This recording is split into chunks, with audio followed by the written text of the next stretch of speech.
You know, I can't really keep up with all of these releases between playing Mario Kart and then Pokemon and then Metroid Prime 4 coming and then now Hyrule Warriors Age of Imprisonment, which tells the never before told or seen story in between the time of Breath of the Wild and Tears of the Kingdom. So without spoiling much of anything, we know that Princess Zelda traveled back in time to Hyrule when the first king and queen were still alive during the events in the beginning of Tears of the Kingdom. And this game is what happened during the first big war with Ganon, the Imprisonment War, and you get to play through the story, and all of it is lore accurate, so that's another reason why this game is big for Zelda fans. So a couple of basics here. The moveset for the game revolves around normal attacks, strong attacks, and then you have unique actions and Zonai devices that are mixed into the combat. Each character has a unique basic attack string and a subsequent strong attack string. In addition, each character has a unique mechanic that aids them in battle. As well as this, the characters utilize Zonai devices, mysterious pieces of ancient technology to further assist in their fight. So look, if you've played a Dynasty Warrior type game before, you know what the gameplay loop is. The big hook are hundreds of enemies coming at you on a battlefield, and you have these strong characters that can take on hundreds of enemies at one time.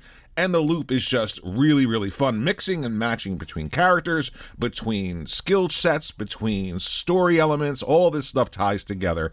And this game in particular is much different than the others, and I'll tell you why. So if you played Tears of the Kingdom, you know in the beginning of the game, something happens, and Zelda is transported somewhere, and when she wakes up, she meets two people who should not still be alive, and then she realizes she's traveled back in time to an earlier point in Hyrule's life when the first king and queen were still alive, and before the big imprisonment war that you play through in this game.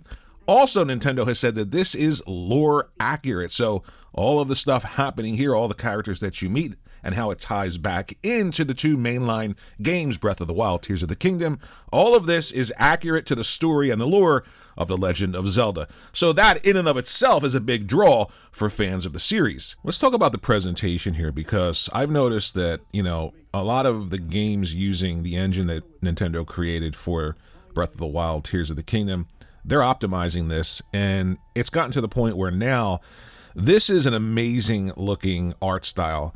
And I hope that they keep this engine and do a lot more with it, because there's no distinction now between the actual cutscenes and the detail in the animation and then when you go into the gameplay.